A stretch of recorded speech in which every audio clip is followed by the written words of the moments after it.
Welcome students.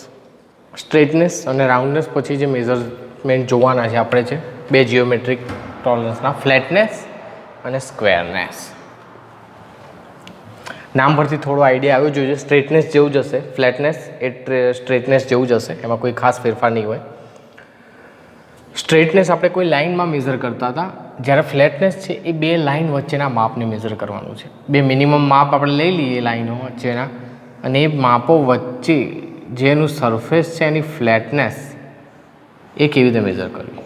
Okay, તો પહેલાં તો ડેફિનેશન કે flatness is defined as the minimum distance between two parallel plane.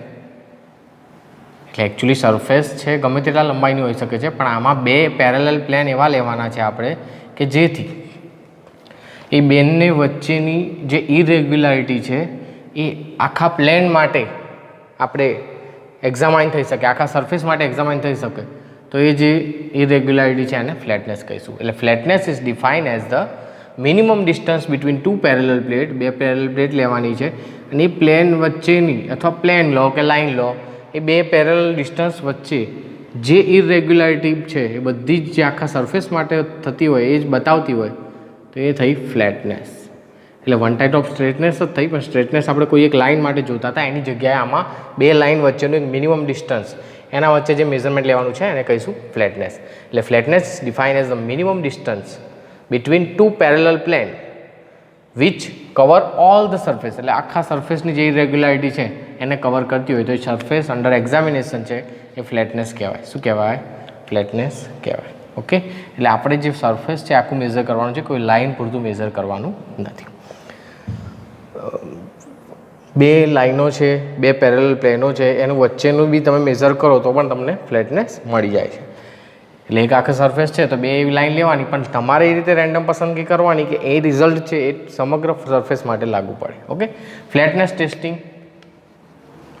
તો ફ્લેટનેસનો ટેસ્ટિંગ માટેની મેથડ છે, પહેલી છે હાઈ સ્પોટ મેથડ. કઈ છે? High spot method. એમાં એક સ્ટાન્ડર્ડ ફ્લેટ સરફેસ હોય છે, એક બ્લુ કલર એટલે કે precision blue colour, Persian blue colour, chart of standard pattern. Okay, high spot method કેવી છે? તો તમારે એક ફ્લેટ સરફેસ લેવાની છે અને એક સરફેસ છે જેનું તમારે મેઝરમેન્ટ કરવાનું છે. આ ડસ્ટર પરની જે સરફેસ છે એનું મેઝરમેન્ટ મારે કરવાનું છે, અને એક ફ્લેટ સરફેસ મેં લીધી, એમાં કલર મેં મસ્ત રીતે લગાવી દીધો, જે બ્લુ કલર કીધો હોય એ બ્લુ કલર થઈને આ સરફેસ પર થોડું એકદમ નોર્મલ રીતે હું ફેરવીશ એના ઉપરથી. એટલે શું થશે કે આ જે સરફેસની ખરબચડી સપાટી છે એની જે ટોપ એજ છે એ બધા ઉપર આ બ્લુ કલર છે ત્યાં લાગી જશે, અને બ્લુ કલર જે લાગી જશે એની એક પેટર્ન બનશે. શું બનશે? એક પેટર્ન. અને એ આપણા જોડે સ્ટાન્ડર્ડ પેટર્નનો એક ચાર્ટ હશે જેમાં આપણને બતાવશે કે ભાઈ આપણે કલર કર્યો એમાં આવી પેટર્ન આવી, બરાબર છે. અને પેટર્ન પરથી આપણે નક્કી કરી શકીશું કે ભાઈ ફ્લેટનેસની સરફેસ છે અથવા જે સરફેસ છે એની ફ્લેટનેસની વેલ્યુ શું છે.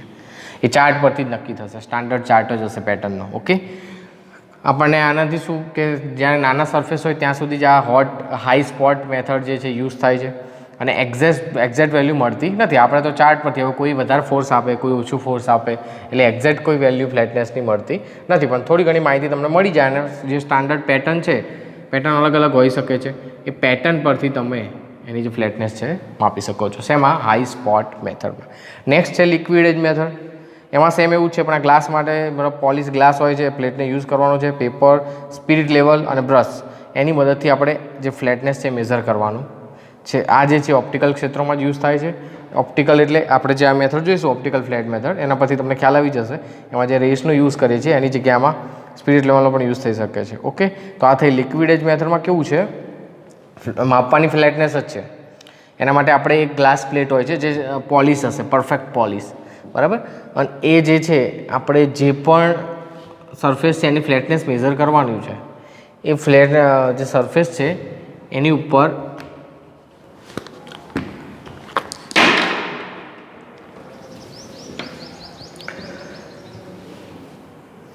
આ સરફેસ છે, બરાબર, એની ઉપર તમે અલગ અલગ રીડિંગ લાઈન પણ આ કરી શકો છો.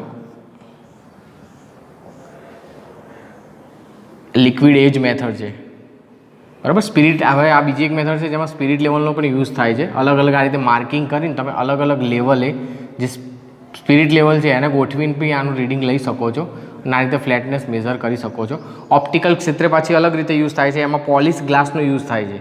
ઓકે, એટલે આ જે છે એકચ્યુઅલી એટલી બધી યુઝ થતી નથી, પણ અકોર્ડિંગ ટુ એપ્લિકેશન તમે અલગ અલગ ક્ષેત્રોમાં અલગ અલગ રીતે યુઝ કરી શકો છો. આ જે છે ઓપ્ટિકલ ફ્લેટ મેથડ એ થોડી સમજવા જેવી છે. ઓપ્ટિકલ ફ્લેટ મેથડમાં કેવું હોય છે, માપવાનું છે આપણે ફ્લેટનેસ જ, મેઝર કરવાની છે ફ્લેટનેસ જ. તો હવે આપણે યુઝ કરવાના છે ઇન્સ્ટ્રુમેન્ટ. એક ઓપ્ટિકલ ફ્લેટ જોશે, બરાબર, એક ફ્લેટ લેન્સ જ હશે, આખો ઓપ્ટિકલ હશે એક, અને એક સ્લીપ ગેજ હશે. સ્લીપ ગેજની જગ્યાએ તમે સરફેસ એજ પણ લઈ શકો છો, અને સ્ટાન્ડર્ડ ફ્લેટ બેઝ પ્લેટનો પણ યુઝ કરી શકો છો. અને એક સોર્સ હશે લાઇટનો, મોનોક્રોમેટિક સોર્સ. હવે આનો યુઝ કેવી રીતે કરવાની છે પહેલાં સમજી લો. એક સરફેસ છે જેની જે છે આપણે જેમ કે સ્લીપ ગેજ જ લઈ લઈએ આપણે સ્ટાન્ડર્ડ સરફેસ તરીકે. એની ઉપર આ ઓપ્ટિકલ જે ફ્લેટ મેથડમાં આપણે ઓપ્ટિકલ જે ફ્લેટ લેન્સ છે એને ગોઠવવાનો છે. હવે ગોઠવી તો દીધો તમે, બરાબર જ ગોઠવ્યો સીધો, પણ આપણને ખ્યાલ છે ગમે તેટલી સરફેસ સાફ કરીએ પણ થોડા પણ ડસ્ટ પાર્ટિકલ અંદર થોડાક ને ક્યાંક રહી જશે. શું રહી જશે? એકદમ સીધું ચોંટશે નહીં. તમને એવું લાગશે કે સીધું ચોંટશે, પણ જ્યારે તમે ગોઠવશો ને ત્યારે થોડો માઇનર પ્રમાણમાં અંદર એર જેવું કંઈક રહી જશે. એને એરવેજ કહેવાય. શું કહેવાય? એરવેજ. એ એરવેજના લીધે જ્યારે અહીં ઓપ્ટિકલ કોઈ પણ ગ્લાસ લાઇટ અહીંથી પાસ થશે ને ત્યારે અહીંથી થોડી વહેલા પાસ થઈ જશે ને અહીંથી થોડો ટાઈમ લાગશે. એટલે અહીં આ બાજુ છે ને થોડો ડાર્ક શેડ જોવા મળશે અને આ બાજુ વ્હાઇટ શેડ જોવા મળશે. અને આવી વ્હાઇટ અને ડાર્ક શેડની અલગ અલગ પેટર્ન બનશે. આ જોઈ શકો છો તમે. આ લેન્સ છે જેની ઉપર આ ટાઈપની પેટર્ન બને. એક આટલો ભાગ ડાર્ક હશે, પાછો આટલો ભાગ લાઇટ, પાછો આટલો ભાગ ડાર્ક. આ ટાઈપની જો પેટર્ન બને તો એક ફ્લેટ સરફેસ બતાવશે. જો સ્પેરિકલ સરફેસ હશે તો પેટર્ન આ રીતની બનશે. જો સેડલ સરફેસ હશે તો આ ટાઈપની પેટર્ન બનશે. એટલે અલગ અલગ આમાં બી પેટર્ન જ બનવાની છે. કોની જેમ આપણે હાઈ સ્પોટ મેથડમાં જેમ પેટર્ન બનતી હતી એ જ રીતે આમાં પણ પેટર્ન જ બનવાની છે ઓપ્ટિકલ ફ્લેટમાં. ઓકે, એ કોના લીધે? એરવેજના લીધે થશે. થોડા ડસ્ટ પાર્ટિકલ રહી ગયા હશે ને એના લીધે જે આપણ છે. હવે તમે જ્યારે કોઈ પણ ક્યારેક હાથમાં લેન્સ ગોઠવ્યો હોય સીધો એકદમ નોર્મલ કાચ, અને એના પર જો તમે લાઇટ પ્રકાશો તો તમને નરી આંખે પણ થોડું દેખાશે. તમને જે હાથની જે પ્રમાણેની રેખાઓ હશે અથવા જે પ્રમાણે ફિનિશ હશે સરફેસ ફિનિશ એ પ્રમાણેની આપણને કાચમાં જોવા મળે છે. એ જ ટાઈપની પેટર્નો અલગ અલગ આમાં રજૂ થાય છે. અને એ પેટર્નો પરથી આપણે એની જે ફ્લેટનેસ છે નક્કી કરી શકું છું. આની પણ એ જ લિમિટેશન કે ભાઈ એક્ઝેક્ટ માપ મળતું નથી. એક્ઝેક્ટ જે માપ છે મેઝર થતું નથી. બીજી જે મેથડ છે ઓટો કોલિમેટર મેથડ અને પ્રિસિઝન સ્પિરિટ લેવલ મેથડ. એ ઓલરેડી સ્ટ્રેટનેસ વખતે તમને ચલાવી હતી યાદ હોય તો, બરાબર. જે સરફેસ ફિનિશ છે એને આપણે અલગ અલગ અહીંયા આગળ સ્લીપ ગેજ હતો, બરાબર, આ ટાઈપનો ઓપ્ટિકલ લેન્સવાળો જ હતો. અને અહીંયા આગળ ABCD અલગ અલગ ભાગ ઉપર ગોઠવીને આપણે આગળ લઈ જતા હતા. અને પછી ઓપ્ટિકલ ઓટો કોલિમેટરની મદદથી આપણે અલગ અલગ સરફેસે એની સ્ટ્રેટનેસ જે મેઝર કરી હતી સેમ એઝ સ્ટ્રેટનેસમાં જે પ્રમાણે હતું ને એ જ પ્રમાણે આમાં ફ્લેટનેસ નક્કી થાય છે. પ્રિસિઝન સ્પિરિટ લેવલમાં તમને ખ્યાલ છે કે આ ડિસ્ટન્સ વચ્ચે આપણે સ્પિરિટ લેવલનો યુઝ કરતા હતા. એ પણ જે સ્ટ્રેટનેસમાં મેં ચલાવી હતી એ જ પ્રમાણે તમારે યુઝ થાય છે. તો ફ્લેટનેસમાં ખાલી ડેફિનેશન જ ખાસ પૂછાય એવી છે, બાકી કંઈ ખાસ પૂછાયું નથી. આની સમજ થોડી પૂછાઈ શકે છે. ફ્લેટનેસ સમજાવો તો તમે સારી રીતે ગ્રાફ દોરીને ફ્લેટનેસ રજૂ કરી બતાવી શકો છો. ઓકે, કે પેરાલિઝમ શું છે, ફ્લેટનેસ શું છે એવું પૂછાઈ શકે છે. સ્ક્વેરનેસ જોઈએ તો સ્ક્વેર નામ પરથી તમને ખબર પડી જશે કે બે સાઈડ હોય બંને વચ્ચે જો 90 ડિગ્રી હોય તો એના વન ટાઈપ ઓફ આ શું કહીશું? સ્ક્વેર છે એવું કહેવાય, કારણ કે તો જ સ્ક્વેર બનશે. ચોરસની વ્યાખ્યા જે છે કે બધી બાજુઓ સરખી હોય અને એંગલ કેટલો હોય? 90 ડિગ્રી હોય. તો ક્યારેક આપણે સ્ક્વેરનેસમાં ચેક કરવું પડે. હવે તમને એવું લાગશે કે આ ફ્લેટનેસ ક્યાં યુઝ થતી હશે તો સમજી લો. તમને શેપર, પ્લેનર બધા મશીનો ખબર છે. શેપર છે, પ્લેનર છે, બરાબર, VMC મશીન છે. એમાં જે એની વર્કપીસ છે, આપણે વર્કપીસ જ્યાં મૂકીએ છીએ, બરાબર, જ્યાં ફિક્સ કરીએ છીએ, જે ફિક્સર જ્યાં ગોઠવેલું છે, જે વર્ક ટેબલ છે, એ જો સરફેસ પરફેક્ટ નહીં હોય તો તમારું માપ બરાબર મળશે નહીં. એટલે આવા જ્યારે દાગીના જ્યાં વર્ક ટેબલની ફ્લેટનેસ ચેક કરવી ખૂબ જ જરૂરી બને છે. નહીંતર તમે જે શેપિંગ કે પ્લેનરથી જે પણ ઓપરેશન કરો છો એનાથી શું થશે? તમારા દાગીનામાં ડિફેક્ટ એમનામ આવી જશે. ઓકે, સેમ એઝ સ્ક્વેરનેસ છે. સ્ક્વેરનેસ ક્યાં મેઝર કરવાની? તો અલગ અલગ ટાઈપના ડ્રિલિંગ મશીન તમે જોયેલા છે. ડ્રિલિંગ મશીનમાં નીચે વર્ક ટેબલ હોય છે, એની ઉપર આપણે વર્કપીસ મૂકેલો છે અને એ જે ડ્રીલ છે ઉપરથી નીચે આવશે અને ડ્રીલ કરશે. હવે જો આ ડ્રીલ આવે છે નીચે એ અને આ વર્ક ટેબલ વચ્ચે પ્રોપર 90 ડિગ્રી એંગલ નહીં હોય તો તમારું ડ્રીલ છે ક્રોસમાં પડી શકે છે, એટલે ઇન્ક્લાઇન પડી શકે છે. એટલે ત્યારે પણ આ ટાઈપનું સ્ક્વેરનેસ ચેક કરવું જરૂરી બને છે. તો પહેલાં સમજી લઈએ કે સ્ક્વેરનેસ શું છે. Two plane or two straight line and a plane are said to be perpendicular when the error of parallelism in relation to standard square does not exist. Parallelism એટલે બીજું કંઈ નહીં, તમે એક ટુકડો લો છો, મતલબ એક સ્ક્વેર લો છો, ચલો, અને એનું જે બે સપાટી છે એની સ્ટ્રેટનેસ છે માપો છો, એક આ સ્ટ્રેટ લાઇન અને આ સ્ટ્રેટ લાઇન. અહીં આગળ તમે જે રીડિંગ લીધી એને પેરેલલિઝમ ચેક કર્યું આ લાઇનનું ખાલી. એ જ રીતે આ લાઇનનું ચેક કરો, જો બંનેનું સેમ આવશે એટલે કે બંને વચ્ચે પેરેલલિઝમ એરર હોય નહીં તો એ જે થઈ એને તે સ્ક્વેરનેસ થઈ. પણ વ્યાખ્યા તમારે આ જ રીતે યાદ રાખવી પડશે કે two plane or two straight line in a plane said to be perpendicular when parallelism error એટલે કે રેખીય એરર જે છે એ relation to a standard square does not exist, એક સ્ટાન્ડર્ડ સ્ક્વેરની સાપેક્ષે એક્ઝિસ્ટ કરે નહીં. હવે સ્લીપ ગેજ છે, તમને ખ્યાલ છે કેટલો સ્ટાન્ડર્ડાઇઝથી બનાવેલો હોય, તો એને આપણે જેમ એપ્રોક્સિમેટલી ફ્લેટ લેતા હતા એ જ રીતે સ્લીપ ગેજને આપણે સ્ટાન્ડર્ડ સ્ક્વેર તરીકે પણ લઈ શકીએ છીએ. ઓકે, ખ્યાલ આવ્યો? એટલે સ્ટાન્ડર્ડ જોડે કમ્પેરિઝન કરવાની. એટલે જો મેં કીધું એમ ડ્રીલ છે એ પરફેક્ટ વર્ક ટેબલની પરફેક્ટ 90 ડિગ્રી હશે તો તમારું કામ પરફેક્ટ થશે. જેમ કે ચલો અહીં ધ્યાન આપો, આ બે સરફેસ છે, વર્ક સરફેસ 1 અને વર્ક સરફેસ 2, બંને વચ્ચે સ્ક્વેરનેસ એટલે શું? તો અહીં આગળ તમારે એક સ્ટાન્ડર્ડ સ્ક્વેર મૂકી દીધા છે. સ્ટાન્ડર્ડ એન્જિનિયર સ્ક્વેર એટલે વન ટાઈપ ઓફ તમે સ્લીપ ગેજ જ સમજી લો, સ્લીપ ગેજ જ મૂકી દીધા છે અને ડાયલ ઇન્ડિકેટરથી ચેક થાય છે આ બાજુ જે ફ્લક્ચ્યુએશન છે એ જ વસ્તુ જ્યારે આ સ્ક્વેર અહીં મૂકે ત્યારે એ જ પરફેક્ટ હોવું જોઈએ. એટલે આ જે છે 90 ડિગ્રી હોવું જોઈએ. હવે આ જે ડાયલ ઇન્ડિકેટર છે એને ઉપરથી નીચે તમે ફેરવતા જશો ધીમે ધીમે એમ જો આ બંને વચ્ચે પેરેલલિઝમ ડિફેક્ટ જોવા મળશે, કઈ પેરેલલિઝમની એરર જોવા મળશે, તો આ બંને પરફેક્ટ ફ્લેટ 90 ડિગ્રી હશે નહીં. કેમ? કારણ કે આ બંને છે આપણે 90 ડિગ્રી જ છે એવું માનીને ચાલીએ છીએ. કેમ? કારણ કે આપણે સ્ટાન્ડર્ડ છે, આપણે સ્ક્વેર બ્લોક નક્કી કર્યા છે, એ સ્ક્વેર બ્લોક આપણે કમ્પ્લીટ મૂક્યા છે, એ પરફેક્ટ છે ને એને સાપેક્ષે આપણે વર્કપીસને મેઝર કરીએ છીએ. ખ્યાલ આવ્યો? એટલે આ બંને વચ્ચે જો પેરેલલિઝમ એરર નહીં હોય તો આ જે આખો બંને વર્કપીસની સરફેસ થઈ, વર્ક સરફેસ, એ બંને કેવી હશે? સ્ક્વેર છે એવું કહેવાય. સ્ક્વેરનેસ ટેસ્ટિંગમાં કઈ બે મેથડો યુઝ થાય છે જોઈ લઈએ. તો પહેલી છે ડાયલ ઇન્ડિકેટર મેથડ. કઈ છે? Dial indicator method. હવે ડાયલ ઇન્ડિકેટર હમણાં જોયું આપણે વેજ મેથડમાં, બરાબર છે.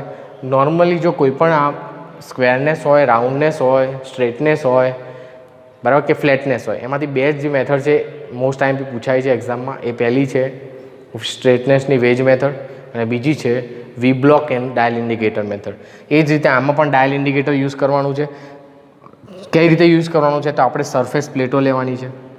હવે સરફેસ પ્લેટો એટલે આ ટાઈપની પ્લેટો થઈ એવું તમે શું લેજો, અથવા ખાલી સીધી પ્લેટ જે સરફેસ પ્લેટ આપણે સ્ટ્રેટનેસમાં યુઝ કરતા હતા. ડાયલ ઇન્ડિકેટર લેવાનું છે. પછી આમાં સરફેસ ટેસ્ટર આવશે આવું 90 ડિગ્રીવાળું, જે સ્ક્વેરનેસ ટેસ્ટર કહીશું આપણે, કારણ કે પરફેક્ટ 90 ડિગ્રી હશે, બરાબર. અને આ ટાઈપનું ડાયલ ઇન્ડિકેટર હશે ને અહીંયા આગળ બે આ બંને છે પ્લન્જર જ છે એવું સમજી લેજો. જેમ ડાયલ ઇન્ડિકેટરમાં હતા ને પ્લન્જર, જે પ્રમાણે રેડિંગ હોય એ પ્રમાણે ડાયલ ઇન્ડિકેટર બતાવે, સેમ પ્લન્જર જ છે. અને આ એક સ્ક્વેર બ્લોક છે અથવા વર્કપીસ છે કે જેની આપણે સ્ક્વેરનેસ ચેક કરવું છે. શું કરવું છે? સ્ક્વેરનેસ ચેક કરવું છે. તો ડાયલ ઇન્ડિકેટરનો યુઝ કરવાનો છે. આ ટાઈપનો આપણો સ્ક્વેર બ્લોક આપણી પાસે ઓલરેડી અવેલેબલ છે. આપણે આની સ્ક્વેરનેસ મેઝર કરવાની છે. તો કઈ રીતે મેઝર કરશો તમે સ્ક્વેરનેસ? તમને બ્લોક તો મળી ગયો છે, ડાયલ ઇન્ડિકેટરનો યુઝ કરવાનો છે, પણ ડાયલ ઇન્ડિકેટર આમાં સાદું નહીં હોય, આપણે જે છે સ્ક્વેરનેસ ટેસ્ટર સાથે યુઝ કરવાનું છે. આ જે ભાગ છે આખો,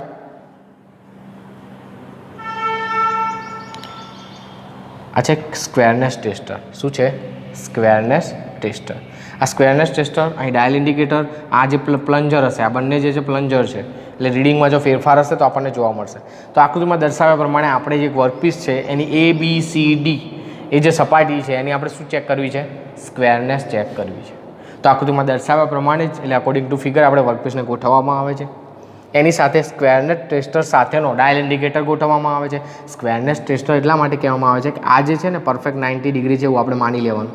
મેં પહેલાં જ કીધું અહીં આગળ આ જે છે 90 ડિગ્રી, કારણ કે આપણે કોઈ પણ વસ્તુને સાપેક્ષે જ મેઝર કરી શકીએ, બરાબર. એની પેરેલલિઝમ એટલે કે જે સમાંતર જે એનું માપ છે એ ચેક કરવા માટે આપણે કોઈ એક સ્ટાન્ડર્ડ તરીકે લેવું જ પડશે. એટલે આ જે થયું એ સ્ક્વેરનેસ ટેસ્ટર થયું.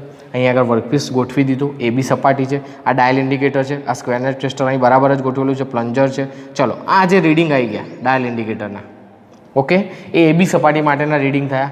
કઈ સપાટી માટેના થયા? AB સપાટી માટેના રીડિંગ થયા. એ જ રીતે આ બ્લોકને ફેરવી દઉં અને BC સપાટી માટે રીડિંગ જોઉં તો ત્યાંના રીડિંગ પણ આ ડાયલ ઇન્ડિકેટરના સેમ હોવા જોઈએ. જો બંનેના સેમ હશે તો એનો મતલબ આ ડિગ્રી થયો 90 ડિગ્રી થયો. સેમ એઝ BCનું ચેક કર્યું એવી રીતે CDનું ચેક કરો, એનું પણ સેમ હોય તો આ તમે માપ નક્કી કરી શકો.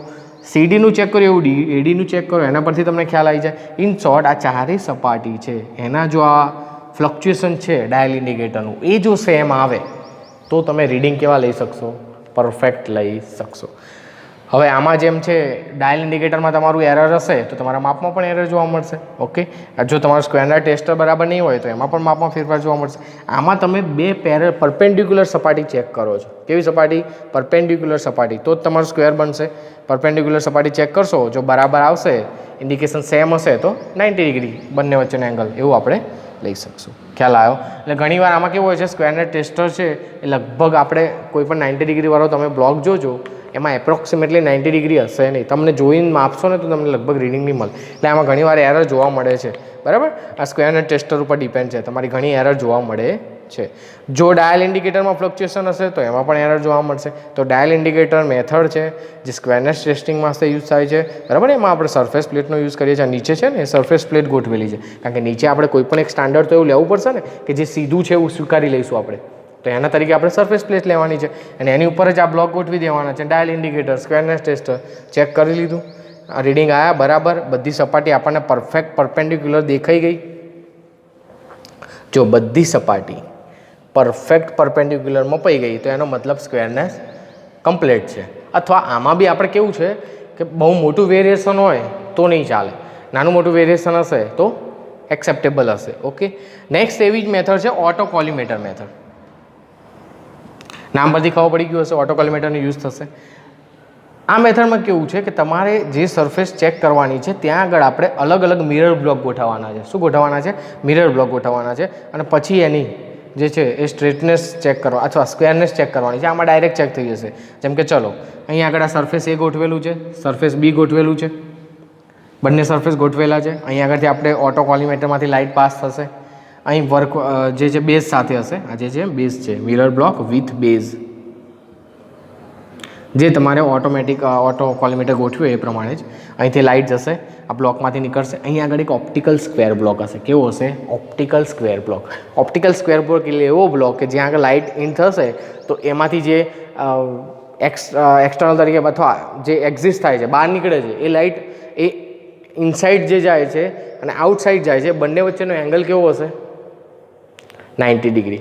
હવે અહીં આગળ એબ્ઝોર્બ નહીં થાય, લાઇટ પાસ તો થશે, પાસ ઓન તો થશે, પણ બંને વચ્ચેનો એંગલ 90 ડિગ્રી હશે. અને એ પછી અહીં આગળ પણ આપણે same base block, same mirror block ગોઠવેલો છે.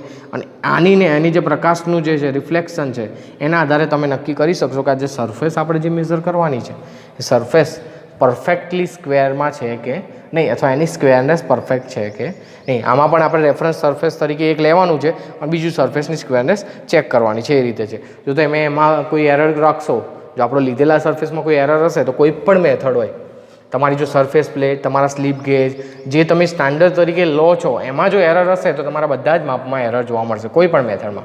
ઓકે, એટલે આમાં પણ સરફેસ તમે સ્ટાન્ડર્ડ તરીકે લો છો એ પણ પરફેક્ટ હોવું જોઈએ. જો પરફેક્ટ નહીં હોય તો તમારા માપમાં શું વેરિએશન જોવા મળશે? સેમ એઝ તમારું લાઇટ જો ઓપ્ટિકલ છે, નો ડાઉટ અહીંથી રિફ્લેક્ટ થાય છે લાઇટ, ત્યાં આગળ મિરર બ્લોકમાં થઈને પછી ઓપ્ટિકલ સ્ક્વેર બ્લોકમાં થાય, સ્ક્વેરમાં ઓપ્ટિકલ સ્ક્વેરમાં થઈને પછી 90 ડિગ્રીએ જાય છે. પણ એ તમારા જો ઓપ્ટિકલ આ જે ઓટો કોલિમેટર છે એમાં જો એરર હશે તો પણ તમારો જે માપમાં છે વેરિએશન જોવા મળશે. એટલે મોસ્ટ ટાઈમ બી જોવા જાવ તો તમારી રાઉન્ડનેસ અને સ્ટ્રેટનેસ છે, ફ્લેટનેસ અને સ્ક્વેરનેસ, એની ડેફિનેશન ખાસ એક્ઝામમાં કરી લેવાની. મેથડોના નામ ડીપલી એટલી પૂછાતી નથી, પૂછાય તો પણ નામ પરથી ખ્યાલ આવી જાય. જેમ કે ડાયલ ઇન્ડિકેટર છે તો ડાયલ ઇન્ડિકેટરનો યુઝ કર્યો, ઓટો કોલિમેટર છે તો ઓટો કોલિમેટરનો યુઝ કર્યો. ખ્યાલ આવ્યો? આ થયું તમારું ફ્લેટનેસ અને સ્ક્વેરનેસ.